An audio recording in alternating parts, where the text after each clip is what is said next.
भारत पाकिस्तान के युद्ध की तैयारियां चल रही हैं।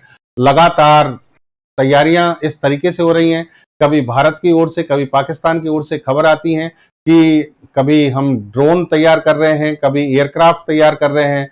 और अब भारत ने घोषणा की है कि 7 मई को मॉक ड्रिल होने वाला है। मॉक ड्रिल का मतलब है कि जो भारत के सिविलियन उनको तैयार किया जाएगा कि युद्ध की स्थिति अगर बनती है, जंग होती है, तो सिविलियन को किस तरीके से उससे खुद को बचाना है, उससे किस तरीके से खुद को क्या करना है, ढालना है, निपटना है।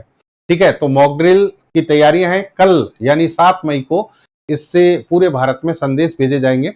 पूरे भारत में संदेश भेजा जाएगा, लेकिन तैयार इसके लिए जो बॉर्डर वाली जो बॉर्डर सीमा है हमारी, बॉर्डर है हमारा भारत पाकिस्तान का, उसके आसपास के जो राज्य हैं, और उन्हीं में ये क्या किया जाएगा, अलर्ट जारी किया जा रहा है और मॉक ड्रिल वहां पर बाकायदा क्या किया जाएगा, परफॉर्म किया जाएगा, बताया जाएगा लोगों के द्वारा। ठीक है, चलिए अब इसी खबर के बीच में एक महत्वपूर्ण खबर आती है डीआरडीओ की तरफ से कि डीआरडीओ ने स्ट्रेटोस्फेरिक एयरशिप प्लेटफॉर्म विकसित किया है। स्ट्रेटोस्फेरिक एयरशिप प्लेटफॉर्म क्या मतलब है इसका, समझिए आप इसका मतलब समझिए। देखिए, इसरो के द्वारा, आपको पता है भारत में इसरो जो है, इंडियन स्पेस रिसर्च ऑर्गेनाइजेशन, वो भारत में सैटेलाइट, रॉकेट और इनसे संबंधित जो तकनीकें विकसित करने के लिए जानी जाती है। यानी एक महत्वपूर्ण संस्थान भारत का जो उपग्रह तकनीक के क्षेत्र में काम करता है, महत्वपूर्ण क्या हम कहेंगे, सर्वोपरि संस्थान है, इसरो है। और डिफेंस के क्षेत्र में सर्वोपरि संस्थान है DRDO, defence research and development organisation.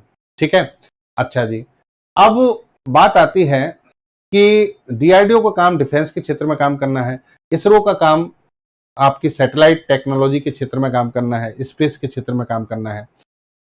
ठीक है, लेकिन जब डीआरडीओ कभी कभार ऐसी सूचना आती है कि सैटेलाइट तकनीक को डेवलप कर रहा है, और इधर इसरो की बात आती है कि उसने क्या किया है, डिफेंस के क्षेत्र में एक महत्वपूर्ण तकनीक विकसित की है।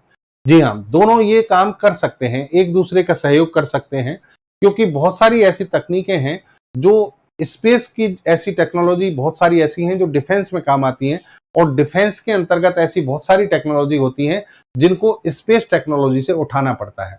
चलिए, यहां पर जैसे कॉम्बैट एयरक्राफ्ट की बात करें, लड़ाकू विमानों की बात करें, तो वो डीआरडीओ के द्वारा समय समय पर खूब बनाए जाते हैं। जैसे तेजस की बात कर लें हम, ठीक है, भारत में निशांत है, लक्ष्य है, बहुत सारे हैं जो खुद ने बनाए, उनकी बात कर रहा हूं। बाहर से जो आए वो तो बहुत सारे आप सभी जानते हैं, राफेल है, सुखोई है, मिराज है, बहुत सारे हैं।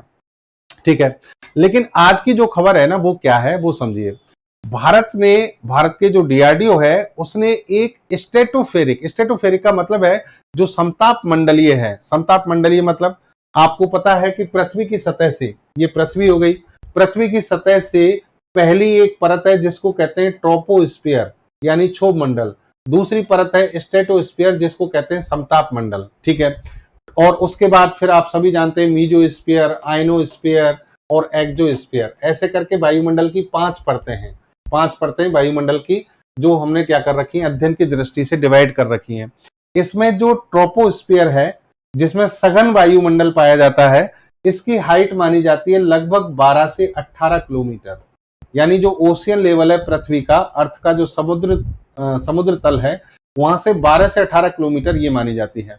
स्ट्रेटोस्फीयर जो है इसकी हाइट मानी जाती है 18 किलोमीटर से शुरू हो जाती है और लगभग कितनी जाएगी, 50 किलोमीटर तक। यानी समताप मंडल 50 किलोमीटर तक फैला हुआ है। ठीक है, ठीक है, अब ये थोड़ा बहुत आंकड़े जो है ऊपर नीचे मान लिए जाते हैं। जैसे मान लो कोई, क्योंकि यहाँ कोई बाउंड्री तो है नहीं फिक्स, तो ये 18 की जगह 17 मान लिया, तो अभी जैसे हम 17 किलोमीटर की बात करेंगे यहाँ पर। ठीक है, ऐसे 1-2 किलोमीटर का ऊपर नीचे इसमें क्या हो सकता है, वेरिएशन आता रहता है। चलिए, अब स्ट्रेटोस्फीयर की खास बात क्या है कि यहां तापमान कांस्टेंट रहता है, तापमान जो है वो हमेशा स्थिर रहता है, और तापमान स्थिर रहने के कारण यहाँ प्रेशर भी क्या रहेगा, स्थिर रहेगा। ताप और दाब स्थिर रहते हैं, ताप दाब स्थिर रहने के कारण स्ट्रेटोस्फीयर में किसी भी प्रकार की जो तूफानी संरचनाएं बनती हैं, स्टॉर्म बनते हैं, वो नहीं आते हैं। यानी यहाँ पर बहुत तेज हवाएं नहीं चलती क्योंकि दाब स्थिर रहेगा। आपको पता है हवा कैसे चलती है, उच्च दाब से निम्न दाब की ओर, लेकिन जब दाब स्थिर है, ताप स्थिर है, तो वहां तेज हवाएं नहीं चलती, तूफान नहीं आते हैं, मौसम का बहुत ज्यादा बदलाव स्ट्रेटोस्फीयर में नहीं देखा जाता है। तो इसलिए स्ट्रेटोस्फीयर को वायुयानों की उड़ानों के लिए सबसे महत्वपूर्ण जगह माना जाता है।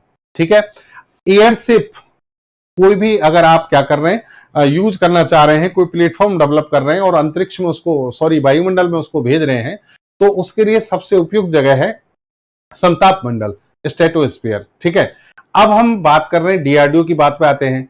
स्ट्रेटोस्फेरिक एयरशिप प्लेटफॉर्म बनाया गया है, यानी एक समताप मंडल में कार्य करने वाला एयरशिप भारत के द्वारा बनाया गया है। ठीक है, जिसका नाम क्या है, एसएपी। इसकी खास बात क्या है, जनरली आपने देखा होगा कि कोई भी सैटेलाइट जाता है, तो सैटेलाइट को कौन लेकर जाता है, रॉकेट लेकर जाता है। कोई एक सैटेलाइट अगर आप लॉन्च करोगे, इसरो के द्वारा लॉन्च किया जाता है, तो रॉकेट के द्वारा भेजा जाता है, चाहे भले ही वो पीएसएलवी हो रॉकेट, चाहे जीएसएलवी रॉकेट हो। ठीक है, आजकल एसएसएलवी आ गया, तो रॉकेट के द्वारा सैटेलाइट को लॉन्च किया जाता है। लेकिन डीआरडीओ के द्वारा ये जो सैटेलाइट बनाया गया है, ये एक प्रकार का सैटेलाइट है और ये सैटेलाइट रॉकेट के द्वारा लॉन्च नहीं किया जाएगा, बल्कि एक हीलियम गैस के आधार पर, जैसे गुब्बारे होते हैं ना, हीलियम से भरे गुब्बारे, तो गुब्बारे ऊपर अंतरिक्ष में, वायुमंडल में ऐसे काफी ऊंचाई तक पहुंच जाते हैं, वायुमंडल में उड़ते रहते हैं। वैसे ही ये हमने एक सैटेलाइट बनाया है और डीआरडीओ ने बनाया है, और इसमें क्या होगा, हीलियम गैस का उपयोग किया जाएगा। हीलियम गैस की सहायता से ये जो सैटेलाइट है वो समताप मंडल में जाकर कार्य करेगा, यानी समताप मंडल में रह सकता है और फिर वहां से ये निगरानी कार्य कर सकता है, सर्विलेंस करेगा। सर्विलेंस यानी पाकिस्तान की सीमाओं पर, यहां पर भारत की जो भूमि है उस पर ये निगरानी के कार्य कर सकता है, ऑब्जर्वेशन कर सकता है, पृथ्वी का पूरा अवलोकन, अर्थ ऑब्जर्वेशन में सहायता निभाएगा। दूसरा, संचार की व्यवस्था के लिए भी इसको डेवलप किया गया है। ठीक है, तो समझ गए होंगे आप मोटी मोटी बातें। अब पूरी सूचना को ध्यान से, क्रम से, सीक्वेंस से पढ़ते हैं।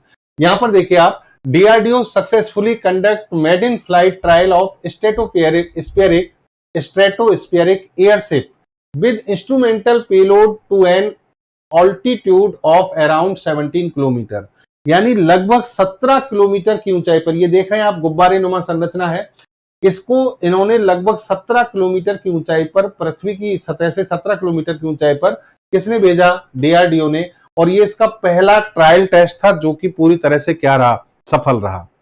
ठीक है, समझिए बात आप। अच्छा, India advances high altitude surveillance capability with DRDO maiden stratospheric airship platform, ये खबर भी यहां पर छपती है। चलिए अब इसके बारे में और डिटेल से बात करते हैं।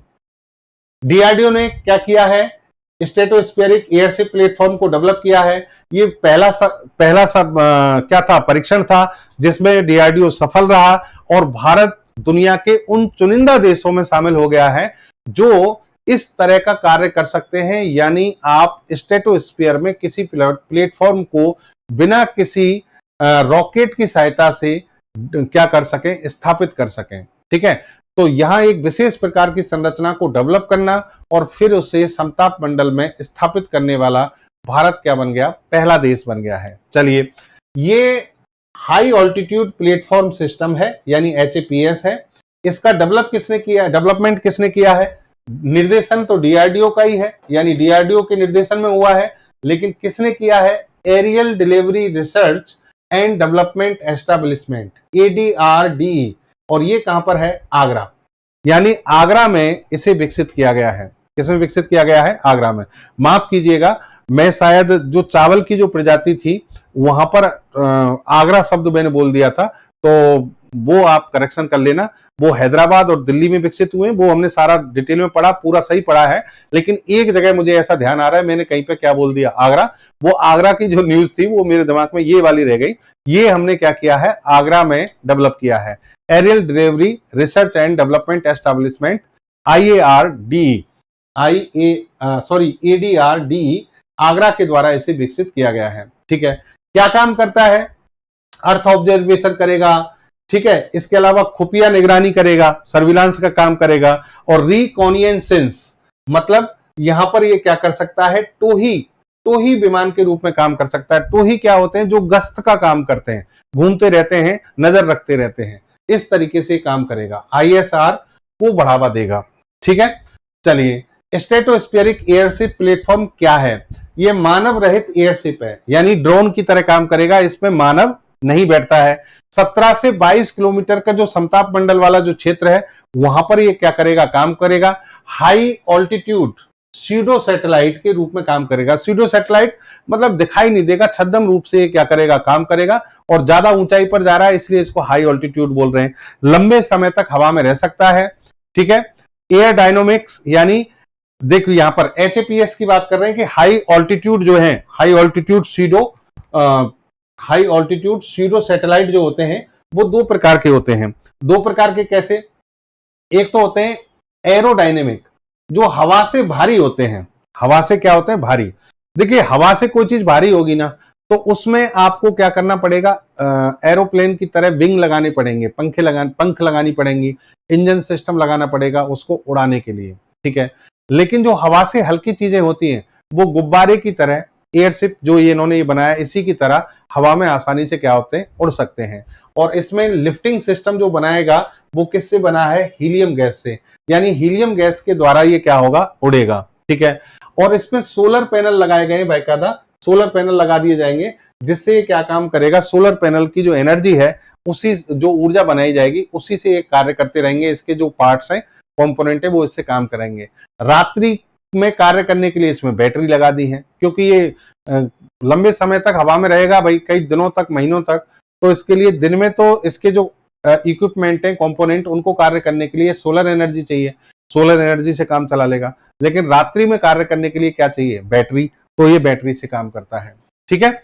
ये HAPS कंसेप्ट आपको यहां पर भी दिख रहा है और यहां भी दिख रहा है कि किस तरीके से स्ट्रेटोस्फीयर में यहां पर ये काम करेगा HAPS, ठीक है। सोलर पैनल लगे होंगे, बैटरी लगी होगी, और इस तरीके से ये सिग्नल यहां से भेजेगा, यहां से पृथ्वी पर ये सर्विलांस कर सकता है, निगरानी कर सकता है, और कहीं भी खुफिया जानकारी भारत को देगा, संचार व्यवस्था विकसित करेगा। ओके, ये स्ट्रेटोस्फीयर की ह्यूज हैं कि स्ट्रेटोस्फीयर में जो सैटेलाइट्स वगैरह भेजे जाते हैं वो सब कहाँ काम आ रहे हैं, connectivity, earth observation, disaster management, security and defence, maritime, समुद्र में सेवाएं, सर्विलांस, ये सब सुविधाएं जो हैं किसके द्वारा दी जाती है, उन सैटेलाइट्स के द्वारा दी जाती है। चलिए, SAP के सामरिक लाभ क्या है वो मैंने आपको बता दिए। स्थायी निगरानी करना, मतलब आप महीनों तक, कई लंबे समय तक एक पर्टिकुलर जगह पर निगरानी कर सकते हैं। ये जो प्लेटफॉर्म है, ठीक है, उनके द्वारा हम ये कार्य करवा सकते हैं। जैसे पाकिस्तान पर अभी, पाकिस्तान भारत के बॉर्डर पर अभी क्या है, तनाव की स्थिति है, तो हम जो SAP हैं, यानी ये जो सैटेलाइट है, इनको वहां पर निगरानी के लिए क्या कर सकते हैं, तैनात कर सकते हैं, ठीक है। इनमें imaging sensor, radar, telecom payloads लगाए जा सकते हैं। इससे सीमाओं पर निगरानी, आपदा प्रबंधन और खुफिया अभियानों में मदद मिल सकती है। यानी आप इसमें अच्छी क्वालिटी के सेंसर, रडार या टेलीकॉम पेलोड्स वगैरह क्या कर सकते हैं, भेज सकते हैं। पेलोड का मतलब एसेसरीज भेज सकते हैं, और उनसे फिर आप क्या कर सकते हैं कि आप कहीं भी निगरानी का कार्य करना है, डिसास्टर मैनेजमेंट, आपदा प्रबंधन के क्षेत्र में काम करना है, कोई खुफिया जानकारी आपको अर्जित करनी है, उन सब में इसकी सहायता ले सकते हैं। यह तकनीक ऐसे कार्यों को अंजाम देने में सक्षम है जो सैटेलाइट और ड्रोन नहीं कर पाते। सैटेलाइट और ड्रोन जो है ना भाई, वो एक पर्टिकुलर दायरे में अलग से काम करते हैं, लेकिन ये तकनीक क्या है, एक तो इसका पता नहीं चलता, ठीक है। स्यूडो प्लेटफॉर्म है। स्यूडो प्लेटफॉर्म का मतलब छद्म, आप ये उड़ रहा है लेकिन आपको क्या नहीं लगेगा, अंदाजा ही नहीं लगेगा, और ये अपना काम करता रहेगा। तो सैटेलाइट और ड्रोन से भी ज्यादा अच्छे तरीके से आपको अंजाम दे सकता है, ठीक है। इसमें व्यापक कवरेज मिलती है और वह भी कम लागत में। सोचिए आप, एक सैटेलाइट को लॉन्च करने के लिए आपको क्या चाहिए, रॉकेट, और रॉकेट भारी भरकम होते हैं, बड़े आकार के होते हैं, सैकड़ों करोड़ रुपए उनको खर्चा आता है उनको लॉन्च करने में। यहां पर केवल क्या करना है आपको, ये सिस्टम पर जो खर्चा लगेगा वो लगेगा, उसके बाद हीलियम गैस की सहायता से इनको उड़ान भराई जाती है, ठीक है। ये साथ ही तेजी से तैनात किया जा सकता है और आवश्यकता अनुसार किसी भी समय और किसी भी रूप में उपयोग में लिया जा सकता है।